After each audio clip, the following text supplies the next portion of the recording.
The first lie depression told me was that I am alone in this world.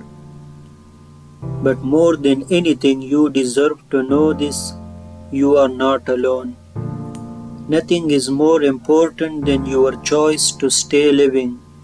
So prioritize what you need to keep breathing, laughing, and crying, and eating, and sleeping, and finding new adventures to keep you here. It's okay to rest. It's okay to say no. It's okay to ask for help. It's okay to say what you need. Whether you are feeling joy, pain, or anything in between, you are worthy of taking up space today. Hold on to hope and know that you will make it to see tomorrow.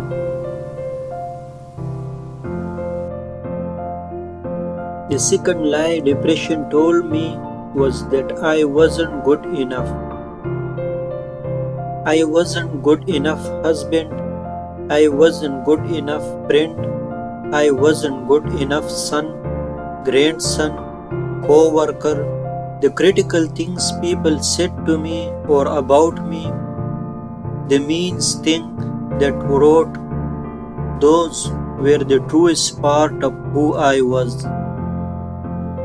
The nice, the compliment, and the solid support of those who always had my back were all instances of temporary kindness.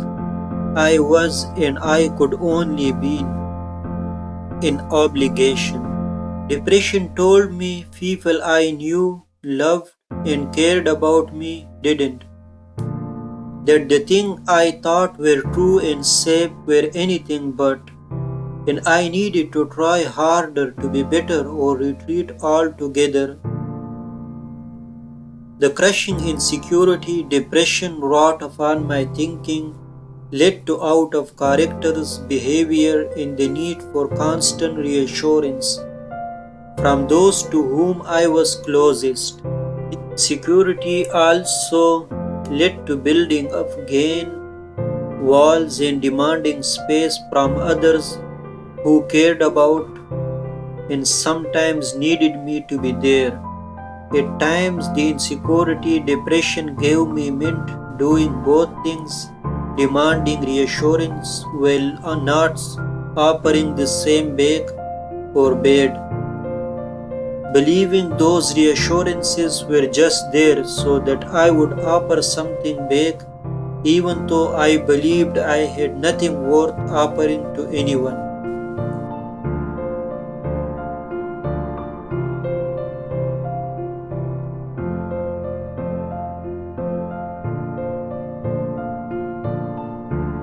The third lie depression told me was that I didn't suffer from anxiety. I didn't have real problems. I had a house, friends, a job, a family. Real anxiety involved trauma.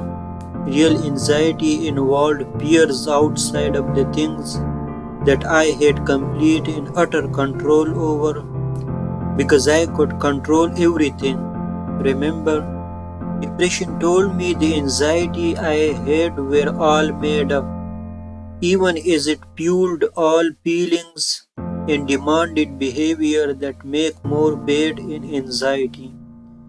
The truth is that anxiety fueled in depression that lied to me. Depression thrived off my low-grade anxiety, helping them grow, which is turn made my depression worse.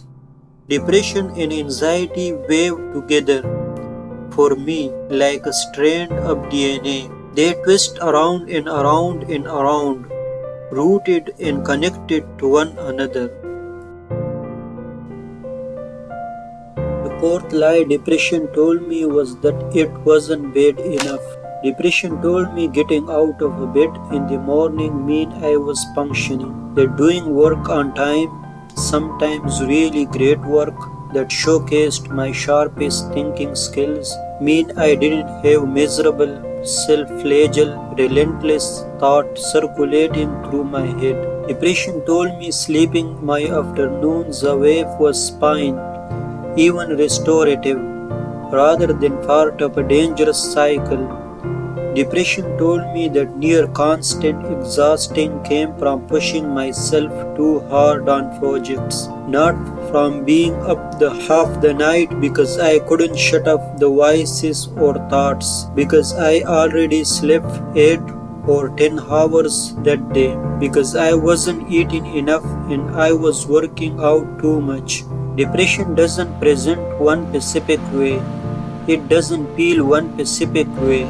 It doesn't function one specific way, but it will insist that it does, encouraging you with the lie after lie after lie to explain away very real sign and symptoms of its existence, which only causes more pain and hurt. Finally, being able to untangle those lies and turn them into truth of situation. That I suffered from depression was like discovering a whole new different world, a healthier world where I did not have to be my depression, and my depression did not have to be me.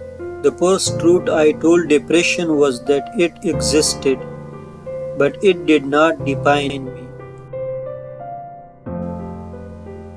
The fifth lie depression told me that you don't need anyone. We all need friends. We all need people who will stand for us when we can't. We need people in our corner to remind us that we are okay when we don't feel it. Whatever you are feeling, you can express it. You can explore it. People may judge, but there will always be people who will accept you as you are. There will be friends who will walk with you through the heavy and celebrate with you in the light.